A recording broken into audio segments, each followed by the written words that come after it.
And here we go. We have a lot of stuff to catch up on. Last week we really got involved in what I think was extremely important thing, and you received page 105, which was able to, I think, allow us to arrive at very strong circumstantial evidence. And circumstantial evidence means nobody can prove anything. However, the evidence was very, very good that it was the ancient Greeks who were the people from 45-55. That we gave you the lineup of these people who all of a sudden came together. And they knew about atoms, they knew about mathematics, they knew about astronomy, they knew about medicine, they gave the foundation of the world's civilization, and they all had come and congregated in one place. And we were concerned about 45-55 because, as you know, that was provided as a number in what is called the Coptic key. And the Coptics of Egypt had developed that key and the number 45-55. But what we found out was that where 45-55 originated was in the schools of Alexandria, Egypt, which was presided over by the Greek Clement of Alexandria and the Greek theologian Origen. So here then we had very strong circumstantial evidence that that number 45-55 came from the Greeks. Now the second thing that, if you will remember, we found the number 45-55 in the book of Daniel when the arm came, or the hand without the arm came, and wrote the word M-E-N-E, mene, wrote it twice, and the word M-E-N-E means number, and the value of each letter in Hebrew was 45-55. So this was strange. So they say, well, how would it be in this Hebrew part of the Old Testament? Would that then coordinate with the 45-55 of the Coptic key? And the reason is that this Bible was written entirely by Greeks. Even the Jewish part, the Hebrew part, was written by Greeks. And how this occurred was that it took place in what they call Hellenistic Egypt, which was the Greek part of Egypt, and out of Alexandria, which was the Hellenistic site. And the Jews, even there, who had worked on the Bible, had long ago forgotten how even to speak or write in the Hebrew language. And so they were reading in Greek, they were writing in Greek, and everything was in Greek. That's why in the Bible you have the story of Jesus, who is a Greek name, coming on a white horse. And the reason is because the people who wrote it, having their associations with the Greek culture, knew of Pegasus. So all of these things came together, and then we looked at the people, the Aristotle, Diogenes, Zeno, Plato, Socrates, and all of these people said, God, where do these people come from? In the middle of all of this ignorance and sheep sellers and rock splitters were these brilliant minds. Where could they have possibly come from? Well, now we're finding that for some strange reason, out of the midst of these people came the number 45-55. And in the Bible itself, mene, number 45-55.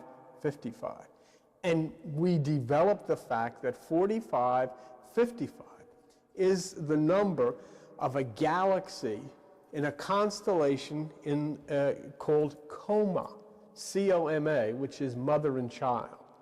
So then we would have, I think, the right to say, well, wait a minute now. Could it be that 45-55, the constellation, is uttered by these people or taught by these people for whatever reason, because that's where they really came from? Now, I don't mean that they came down on spaceships, from 45-55. I mean that they came down as waves of light, entered into fetuses inside human bodies, and grew up, everyone does, in a fairly normal way. But then, as they developed, they started to find their way back to their roots and their origins. And in this particular case, they all congregated in this one place. Greece, yes, but also Hellenistic, what they call Hellenistic Egypt. And what's interesting about that is to have all of these Greek minds, which were talking about the atom and so forth, in Egypt, near the pyramids, and all of the astronomical wonders that were knowledgeable to the people of Egypt. And now I'm thinking, my goodness, wait a minute here. It is? What struck me as so interesting here is the fact that here now we have these brilliant people in Egypt, and they were the ones who taught about astronomy and the planets and so forth, and then we think of the pyramids, and now, you know, I have to consider 45-55 and the construction of the pyramids. Because if indeed it was the people of Hellenistic or Greek Egypt, the Platos of the world and so forth, who gave us 45-55, they were also there at the time of the pyramids, and you'd say, gosh, could this be where it came from? So we have now a lot of deep circumstantial evidence that indeed these people that we've called the ancient Greeks were the ones from 45-55, okay? So we keep that. And of course we know that Coptic Gnostic, two words, Coptic, okay?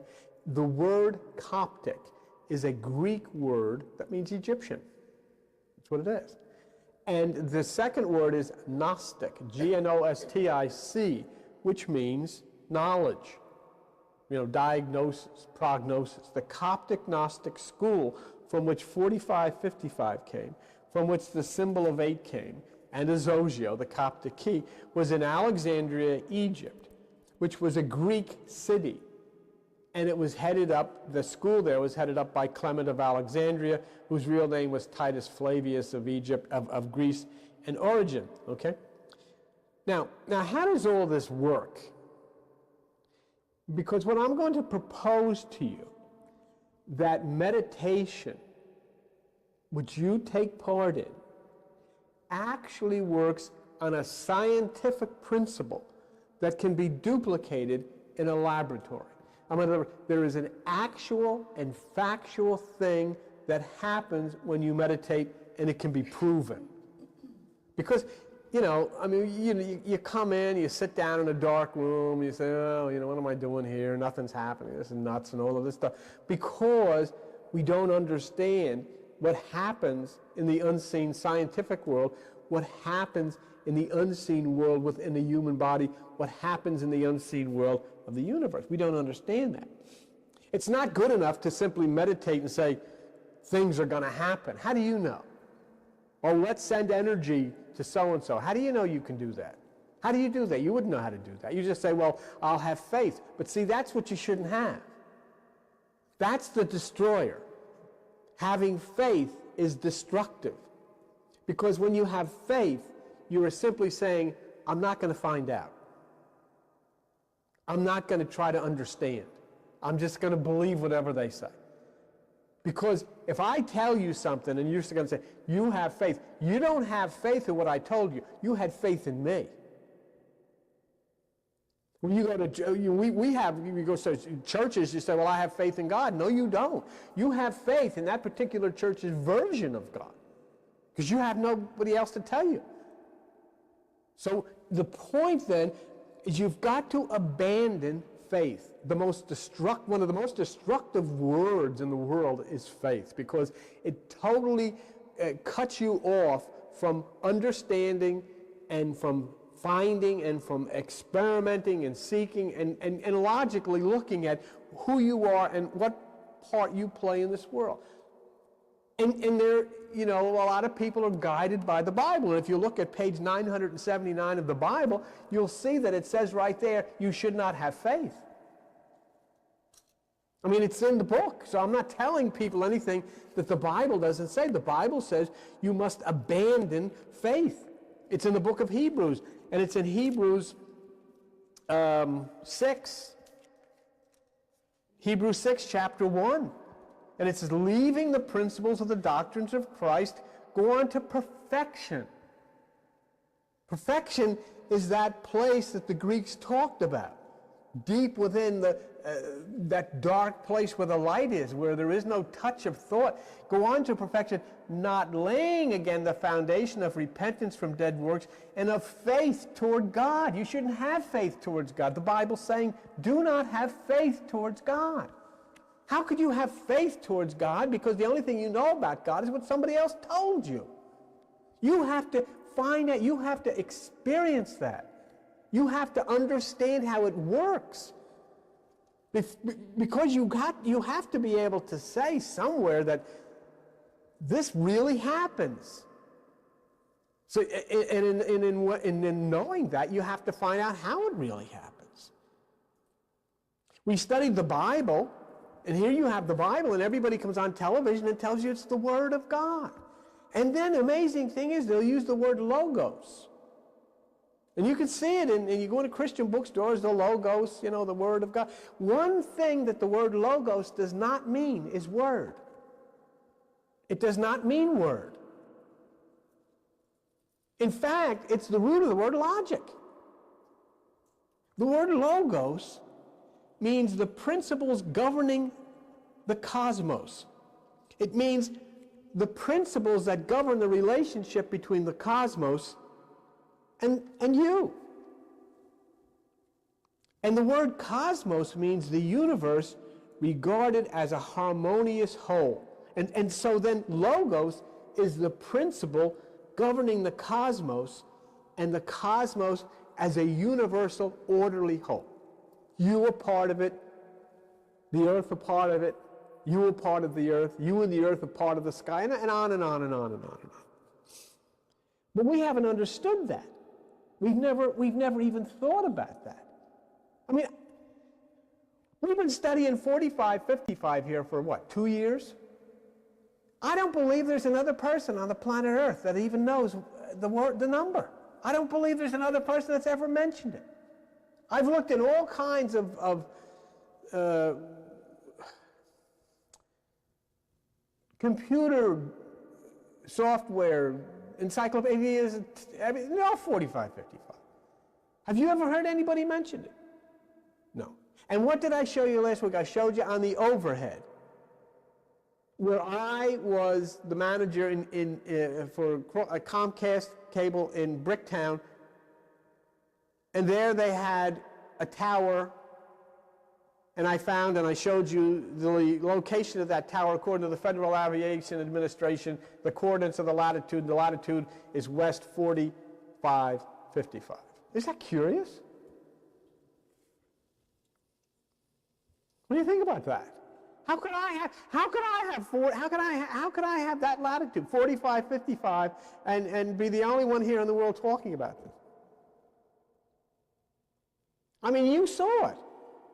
And it's here. I just don't want to pull that thing out again, but we showed it on the overhead last week. I showed it to you. Pythagoras, the father of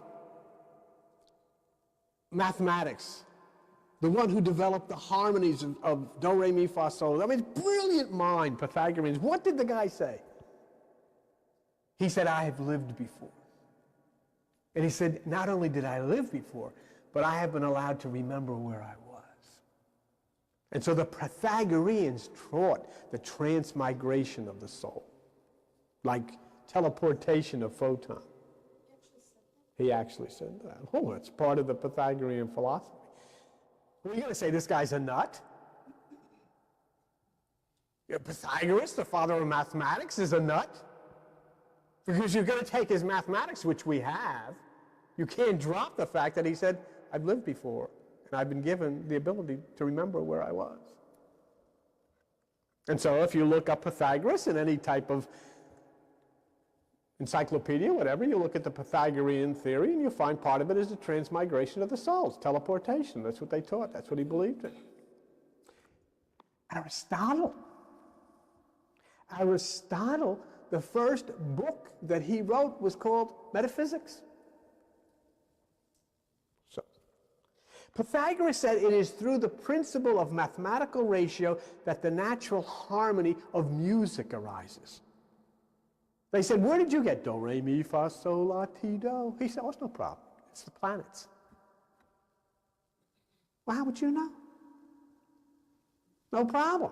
You know, that's feeding back a little bit. Could somebody, John, could you go and just lower that a little bit?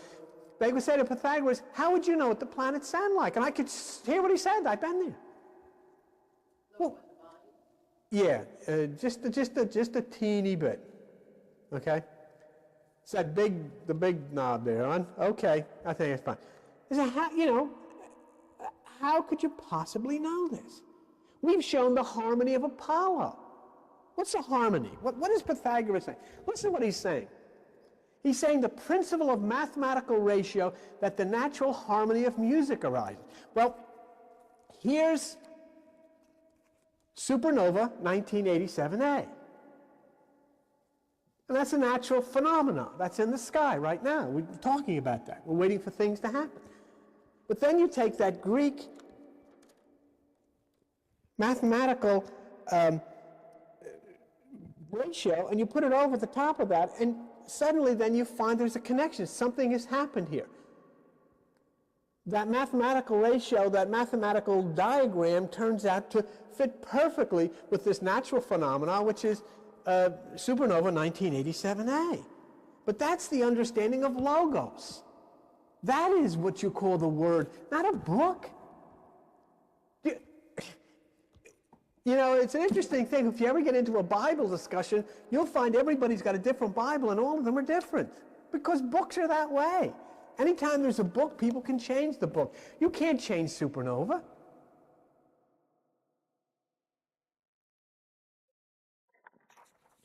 So we've taken you deep into the myths of ancient Greece. We've showed you the relationship to the Bible. We've taken you up the river Styx with the small gray boatman. Remember the little guy whose color is gray? His name is Charon. And he has that boat, and he takes you between these trees that are hanging over the dark waters. You hear screaming and all of this stuff. And then he takes you up to that stream to the right to Elysium and all of this kind of business. Well, you say, what does that have to do with the cosmos? I mean, what it has to do with the cosmos is that Charon in his little boat takes you to Hades. Hades is that's still feeding back. Can't you hear? Do you hear that? Yeah. Hades, astronomically to the Greeks, is Pluto. And surrounding Pluto is a small gray satellite, and the name of that satellite is Charon. So, I mean, these things are, when you hear of Charon and you hear of the names of all of these different gods and goddesses, they actually represent planets and organs of the universe. The myths, just like the Bible, talked about gods, but they weren't really talking about gods. They were talking about the cosmos, the universe, and the part that the human body plays in harmony with it. And this is what Socrates said. The beginning of philosophy is a sense of wonder. You know, that's still... Let's go back then to what Socrates said. The beginning of philosophy is a sense of wonder. Nature and the universe evoke wonder. There is more to the nature of reality than what we can touch and see. That's the key to this whole thing. See, that takes you to the world of the invisible. And that's where we miss the world of the subatomic, the world of quantum, the world inside of each one of you, the place where you dwell. The true reality of your nature is the invisible world. But yet, everything that we've ever been through in our lives through religion is completely consumed in what you can see, what you can feel. And that's not what it is, because if you don't have the part of you that's invisible, you can't have the part of you that's physical. The invisible part is the part where your true personality resides.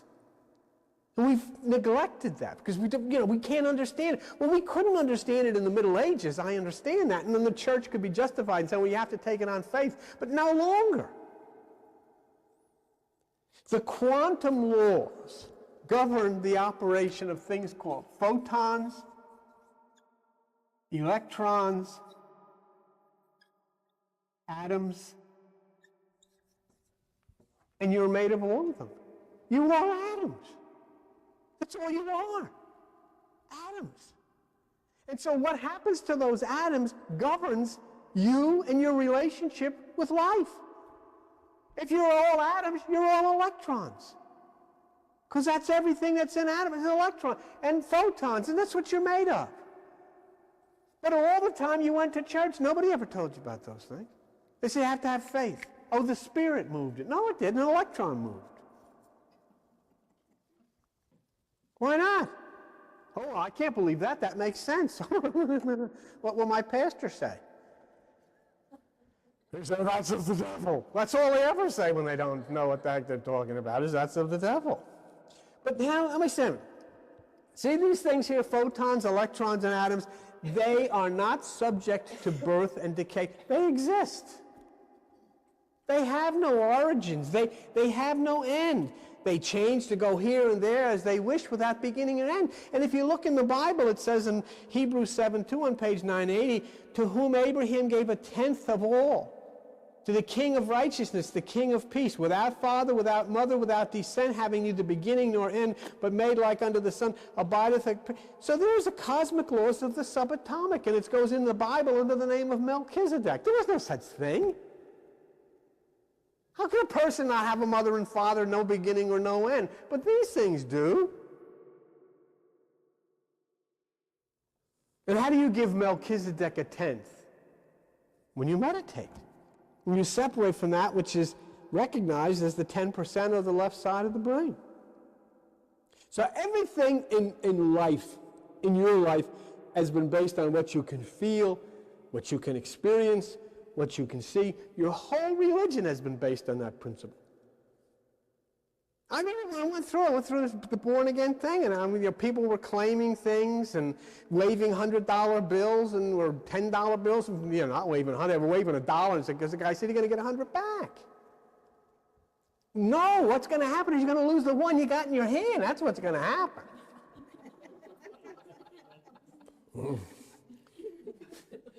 And it's true, and everybody knows, but you can laugh. We all went through that stuff. I mean, I'll try it.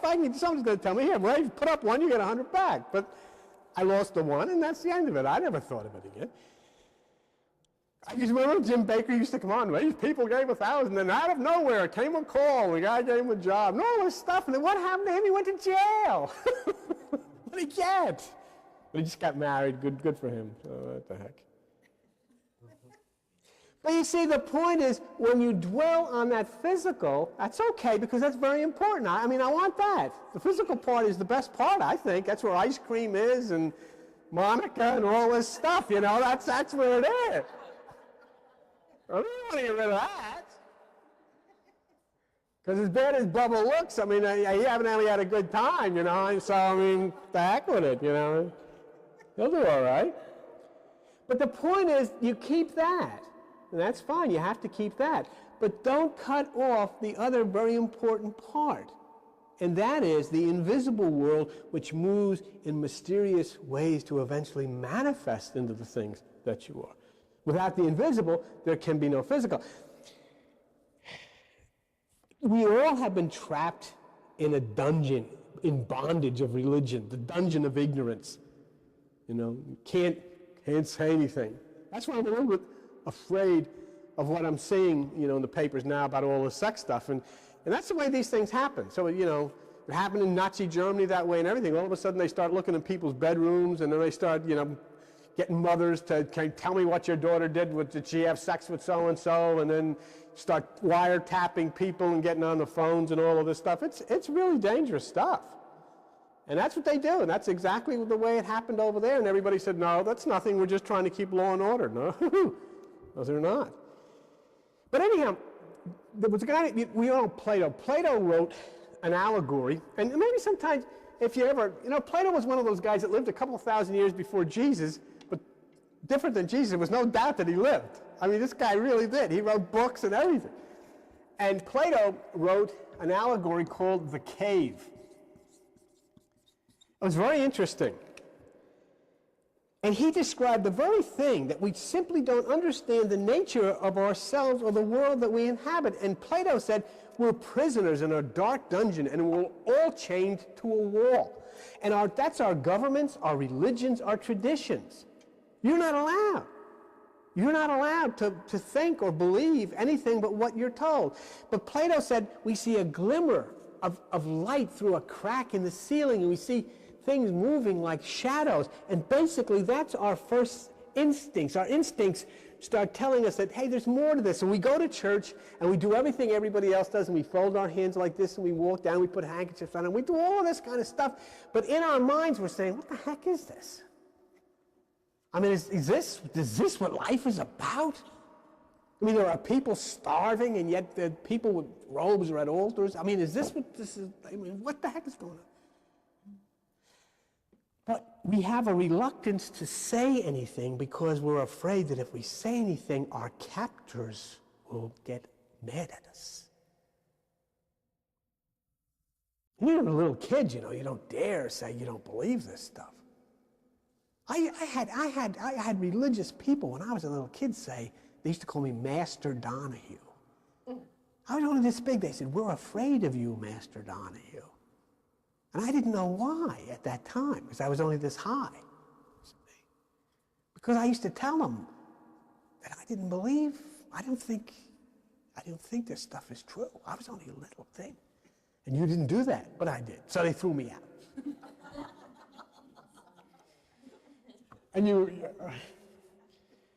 But so that's the true world, the dungeon of darkness. We're chained together. And yet there's a glimmer of light above us, and we see these shadows, and we know there's something else, but we're all chained together, and we don't dare say anything because the captors are here. But what would happen if we could escape? Plato didn't write about that, but Socrates did. And Socrates took up on Plato's cave, and he said, the person that escapes would initially be blinded by the light and really couldn't see. We all get into that. You come here, you've escaped. And if you don't think, you just see what these people would think of you coming in here. But you're blinded by the light, he said, and you'll still put more faith in the cave and the opinions of those who are chained down there. They say, oh, don't get involved in that. And you can't really see. Everything is still, it's hard. I mean, I've talked to people, when I talk to them, this is like I'm telling people, Jesus wasn't crucified. Not only wasn't he crucified, didn't even exist. What? My God, get the rocks, get the stones, get the lions. How could you say such a thing? Well, why not? But the point being that to me, Jesus is life, is the sun, is the universe, is the cosmos, is healing, is all things, not some guy running around with these crazy people. Peter, Paul, and Mary, what is he hanging around in? But as our eyes become more accustomed to the light, I can tell you, when I started into this stuff, I had more people, and the first thing when I said Jesus, God is not an American, some people left. What? You can't believe that. They really believed God was an American. He didn't like those people over in those other places. They know he was an American because, we won the war. So anyhow, finally you begin to look and you begin to understand people and you begin to understand each other, and then you look up into the sky.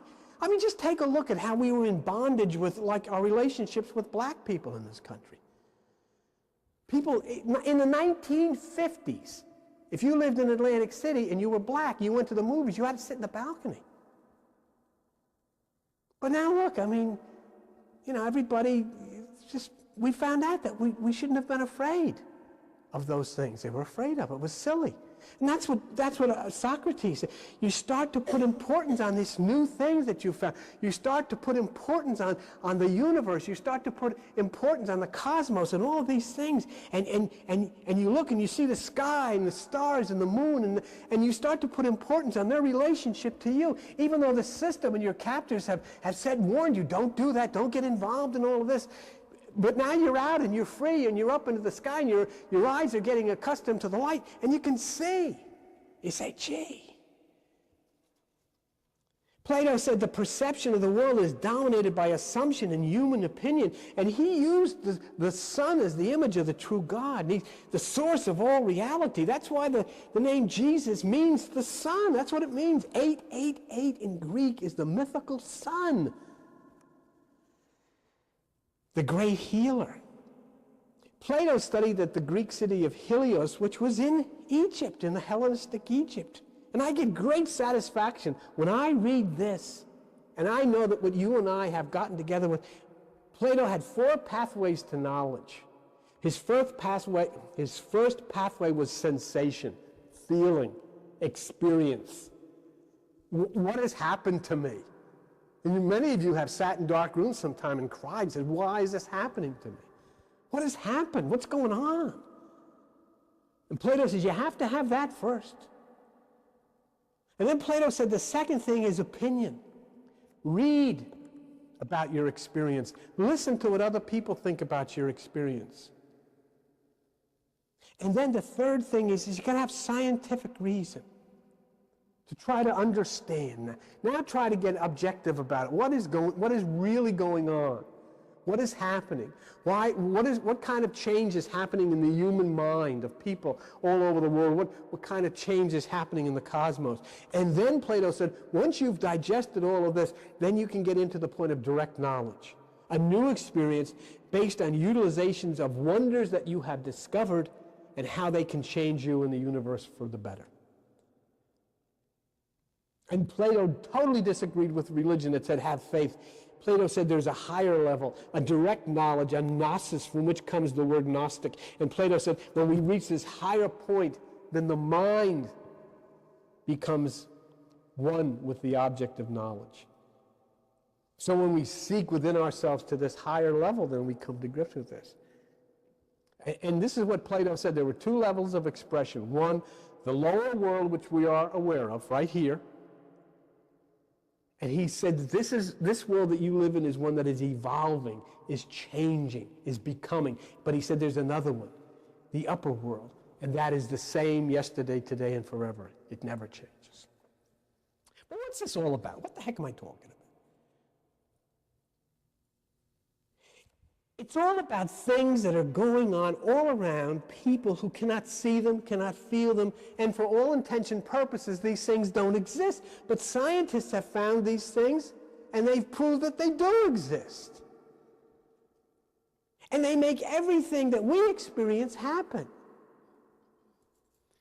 We've discussed the experiment of light and photons, atoms and electrons. They start as a particle. That's a particle, a dot. Why does it start that way? Because you're looking at it. Now everybody close their eyes. You don't have to if you don't want to. But I'm going to do so. Now open your eyes. Look what happened when you closed your eyes and didn't look anymore. Remember the dot that was over there? It became a wave. Now pretend you're not looking at it. It's a wave. You know, you think I'm talking that. This is true. This is really true. You see that way? This is energy. This is an atom. This is an electron. This is a photon. It's a wave. It flows just like a wave in the ocean, as long as you're not looking. But as soon as you turn, and as soon as you turn around and look at it,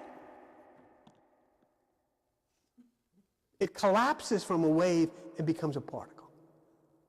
What I'm telling you is the truth of Niels Bohr, of Zeno, the great Greek, of Stephen Hawking. I mean, this is a fact. And what happens then is electrons, photons, and atoms all travel as waves. Hypothetically, because nobody can see them, but as soon as you look, they stop. Look at the light. It's a particle. Look, see what it is? Because why? You can see it.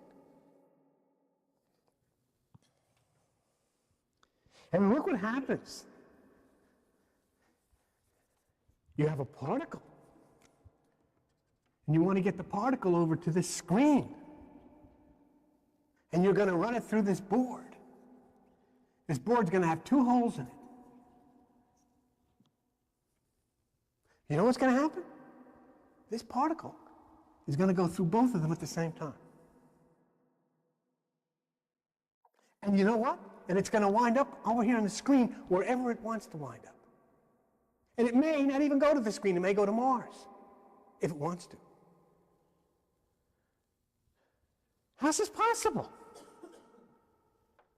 It's true. Absolutely true. This is the way it happens. The photon starts as a particle. It goes through its journey as a wave, and it arrives as a particle only because somebody sees it. But still, how does it get through 2 holes at the same time? But it does.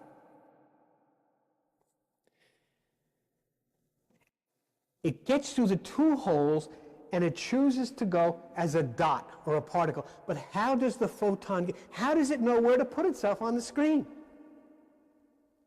Do you know that when the electrons shoot out of your tube or your television and go to the screen, some of them go to the screen and some of them go to Mars? Some of them go to Chicago. Go wherever they want to go. You don't have anything to say about that. They take and they put the same trajectory, everything right down to the micro inch. This is going right through here. It's got to go right there. No problem. Good. Shoot it. And it goes. Why? Because it goes where it wants to go.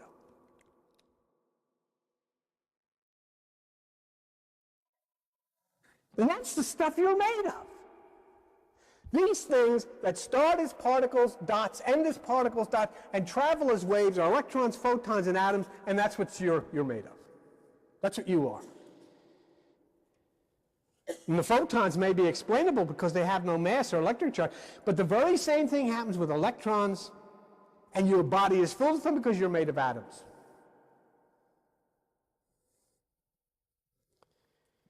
And what's interesting about that is this constant thing that is a fact that you can study, that you can look at, is that these waves continue as waves until somebody looks at them. And when somebody looks at them, they change into a particle. When somebody watches, they change. And consider something. You're filled with electrons. That's what you are. You're atoms. Every bit of you is atoms. It means you're filled with electrons. They can be manipulated using electronic and magnetic fields moving faster or slower, depending on how they are pushed or pulled. How do you receive them? Here you are. Here comes something from Pegasus as a wave. It's going to you. It knows it's going to you.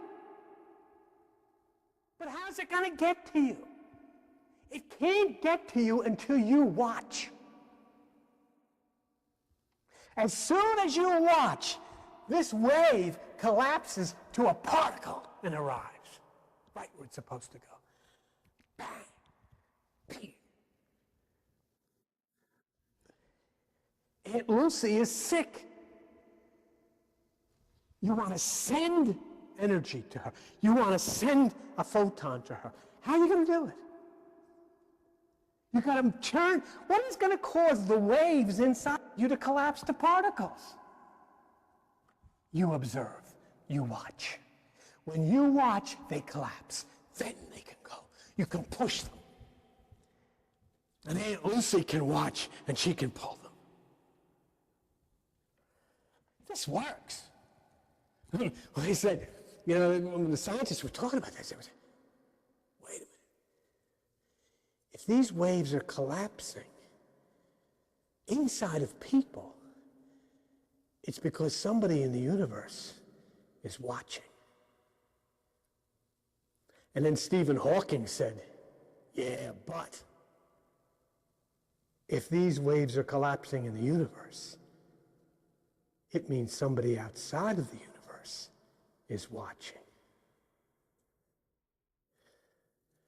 And Albert Einstein said, "This is a spooky thing at a distance." It was actually what he called the spooky thing at a distance.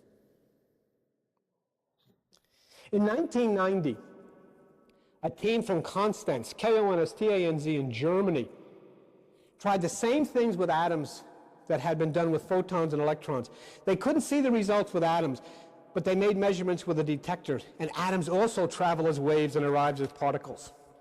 Remember I told you that you're here, but there is another part of you that is a 45. Remember? Remember I told you the lady, the Muslim lady in New York told me that in the Quran, God said, when I create, I make twins.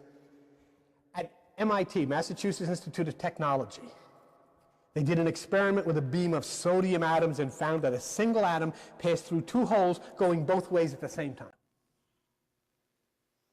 But they also found, please listen to this very carefully, they also found that an atom can be at two places at the same time. So all of a sudden, then the things that we used to talk about, and you say, well, yeah, I'm up there and I'm down here, yeah, I have faith. Forget it, it's true. It's provable. You are Adam. You're the son, the daughter of Adam. And you are two places at the same time. And you know you are because you've had deja vu. I feel like I've been here before. But I never have, but yet I feel like I have because you have. What part of you?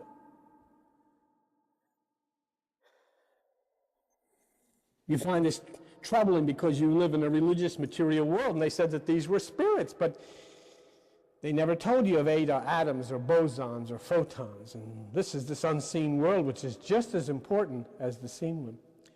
Somewhere between that inner, mysterious, invisible you and the atom, the quantum rule cuts out and the rule of classical physics cuts in, and you go on with your physical life. And it strikes right at the concept of reality.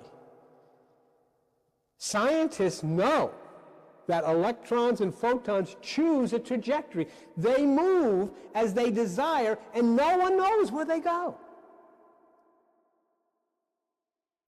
And now listen to this quote. Electrons are aware of more of the world than their immediate location. And that's what Albert Einstein said. It's a spooky action. And what this is all about is what you and me call God. You went to church, didn't you? And you gave 10% of your money and all. You didn't know when this stuff happened. Any of these people in any of these churches and these places are packed. Do they know? They haven't a clue to what we're talking about.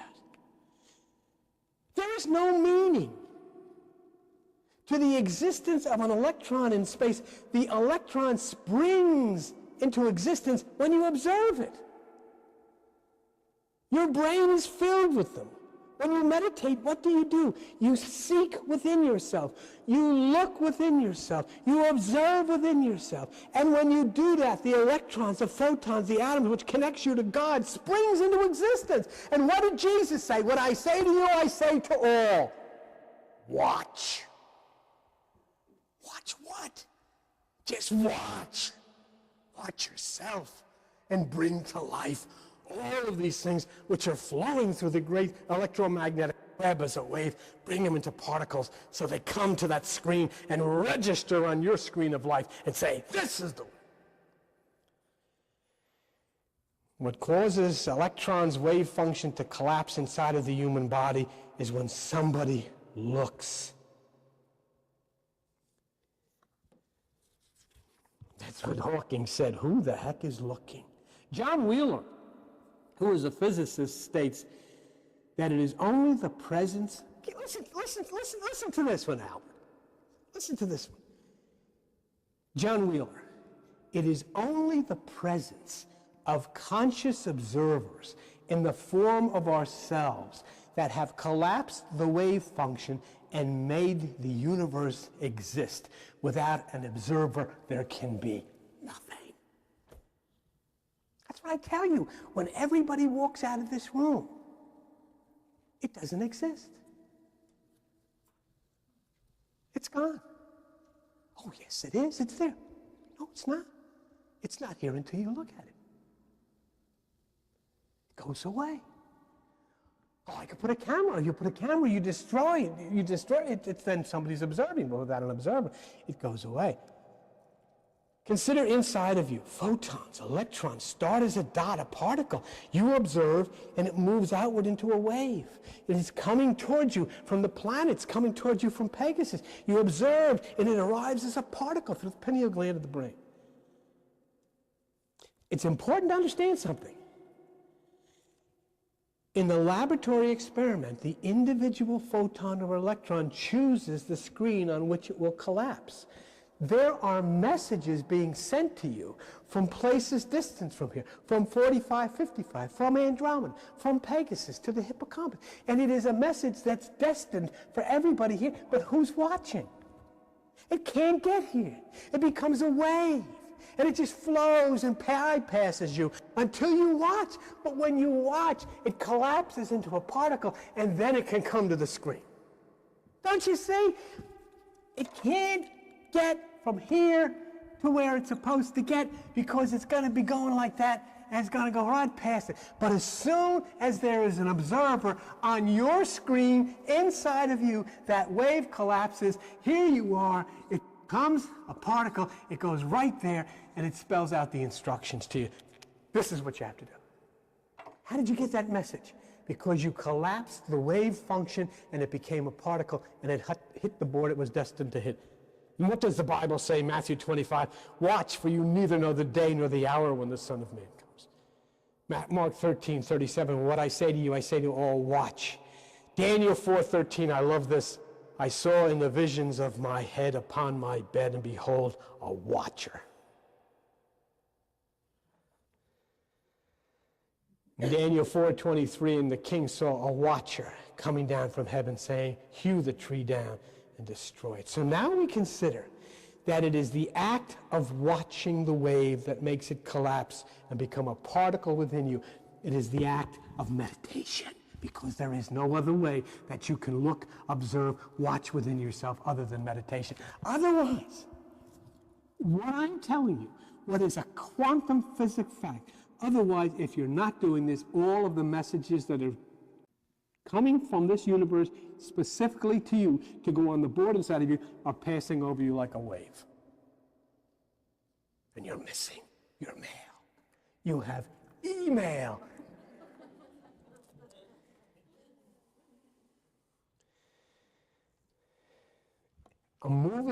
Please just bear with me. I know I'm a little bit long, but just bear with me. A moving atom or photon or electron, this is very important, arrives where it wills. You cannot predict it. The question is, can the one who dispatches the energy direct it? Do you direct it to somewhere else? You do by watching. You see the electron dispatched, it could go to Mars. You could dispatch an electron from your brain and it can go to Mars. And it's going to be a wave into infinity until somebody watches. And then somebody watches and they say, number 876, do you know Gloria Minor? What the heck is that? This guy's up on another planet somewhere. Now, remember we discussed earlier that electrons are aware of more than their immediate location. I want you to stay with me with this. Let's get through this, and then we'll go, because this is important. Electrons are aware of more than their immediate location. They are aware of conditions throughout the entire experiment in the laboratory. And Stephen Hawking said, if they are aware of conditions in the entire experiment, then they are aware of conditions throughout the entire universe. We are made of them. We cause them to collapse. Let us consider photons. If we're photons, Photons are angles of light, messengers as science refers to them. Now listen to this. When a photon interacts with other particles through the electromagnetic force, they become influenced by stronger forces. They become influenced by cosmic forces. The point that I'm trying to make here is that they can be influenced by what we call God and move as messenger particles accordingly. Now, listen to this one. Consider if a photon collides with a proton. Photon collides with a proton. And this one is great. Wait, this is great. The photon collides with the proton. What happens then? There are things called, hypothetical things called quarks. Okay? These things called quarks will interact from the photon with quarks inside of the proton. Just what I'm saying. When the quarks inside of the photon interact with quarks inside of the proton, they create something new, something different. Something else happens. In other words, what the scientists have found out, that light photon, by interacting with something else, can become matter. And then change back into light again. In other words, there's nothing there. It's light. All of a sudden, there's a guy standing over there. Who the heck is that? Did you ever see him before? No. He said something very strange, or he helped me, or she helped me, or whatever. I turned around. Is it possible? Oh, yes.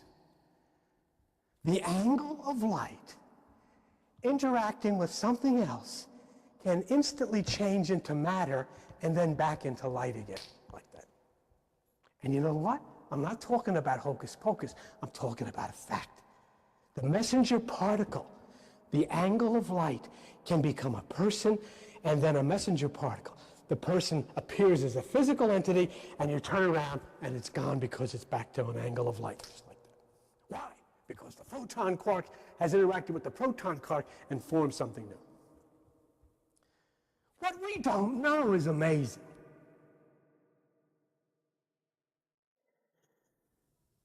I want to just read you something by John Gibbons, who is a PhD in astrophysics at Cambridge University. We're almost done. Could you stay with me for about 5 more minutes? Listen what he says, because there's really something here that I want to show you to wrap this up that's really neat, okay? I spent my life doing this stuff. That's why, I stay up till 2 or 3 o'clock in the morning in the dark, I'm nuts. This is what John Gibbons says. Quantum exists as a superposition of states unless something from the outside causes the wave function to collapse. I mean, we're not talking here about some minister or some evangelist. This guy is a scientist, at Cambridge University. In other words, these things exist in states beyond our knowledge until something outside of their mysterious existence occurs. But what happens if we keep watching that particle all the time? In the modern version of a paradox made famous by the Greek philosopher Zeno. You know the list you have on page 105? The last name on that list is Zeno. And there is a guy who lived thousands of years ago who discussed quantum physics and is quoted in quantum physics books in 1998. How did he, but this is what I want to know from you. Who the heck told him? Where did he go to school? He lived 500 years before the Jesus story came up. What he says, a watched atom can never change. You know what Zeno said? You pull an arrow, and you think the arrow moves. It doesn't. Oh, yes, it does. I say, no. Every instant, it's here. And now it's there. Now it's there. But every time is an instant. In other words, what Zeno said, you cannot step in the same river twice. Because it's moving. It's changing. So every time you step in it, it's a different river. It gets complicated, but this is what this guy was taught. This is the way life is. But Gibbons goes on. Listen to this. We're almost done. Even if you prepare the atom in some unstable, excited, high-energy state, if you keep watching it, the atom will stay in that state forever, trembling on the brink, but only able to jump down to a more stable, lower energy when nobody is looking. A watched quantum pot never boils. Now this, what follows, is what we'll wrap this up with, and this is very important. Now just let me have this, because I want to show you something that I think is sensational and very exciting, okay? All right. Gibbons goes on to describe electromagnetic radiation moving across the universe like ripples on the surface of a pond. Yeah? Now, let's see, here's the universe. I mean, here's planets up here. But here comes electromagnetic radiation moving across the universe like ripples on the surface of a pond. As waves move forward, they interact with waves moving backward. In other words, energy coming from up here, they all start to interact with one another, and they're coming from this way, and they're coming from all over the place. Now listen to this. As waves move forward, you got that? They interact with waves moved backward. As a result, then, each individual charged particle, electron, proton, including each electron, including the ones inside of your body, are instantaneously aware of their position in relation to all other charged particles in the universe. In other words, every charged little electron inside of your body knows exactly where it is and exactly who it should be in touch with. I didn't say this. Evangelist, pastor, priest didn't say this. These people are very, very substantial minds in 1998 that are saying this, and they have experimented with this, and they know it's a fact. Now listen to what Gibbons goes on to say. This is what I love. Waves traveling backwards provide feedback, which makes every charged particle an integrated part of the whole universal electromagnetic web.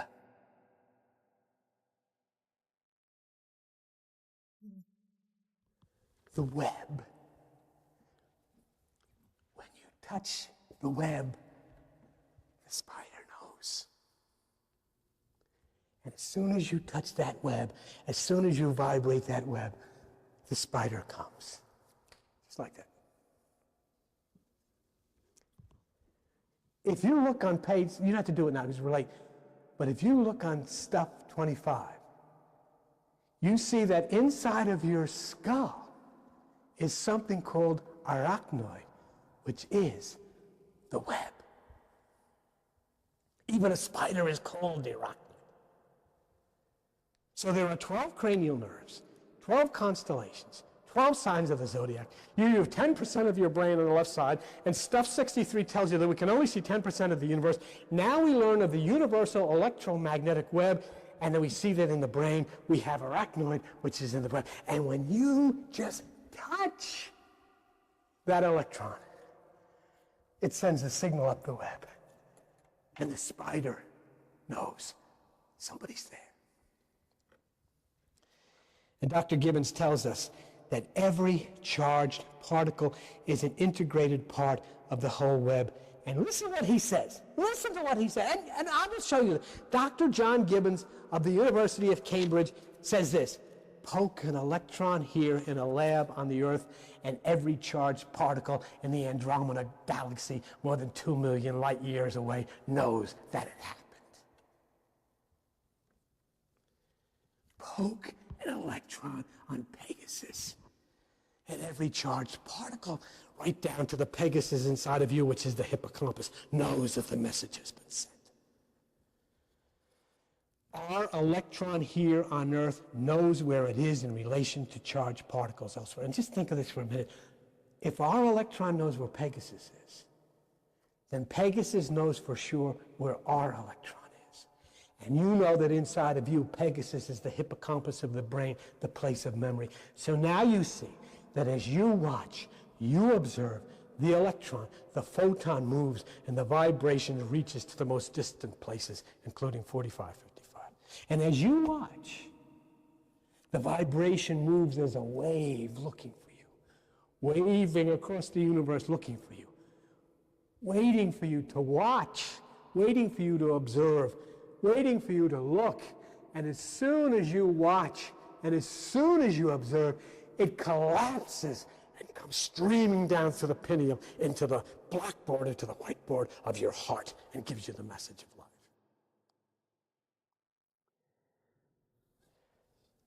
This is the subatomic quantum proof of meditation and the movement that we have previously misunderstood as spirit. So we can put this together with how the myths express deep, mysterious truths, and considering the webs and the vibrations. In the ancient times, the universe was made up of the 7 gods, the moon, Mercury, Venus, the sun, so forth. They didn't know of Uranus and Pluto. But consider this perceived highway as the movement up and down the web. And they felt these planetary gods, or these planets, were connected with the outermost realm of the eternal. And when they said, and Zeno said, you can't step in the same river twice, he added, but humans have a transcendent nature capable of knowing the higher. And Orpheus said, I am a child of the earth and starry heaven, but my race is of heaven. So each is of the higher race, but we've got to be the watcher. We've got to observe, and we've got to be ready to receive which comes, and then gently move the web so that the one at the center will be alerted to the fact we are here. Thank you very much for sharing this time with me. See you. Bye-bye.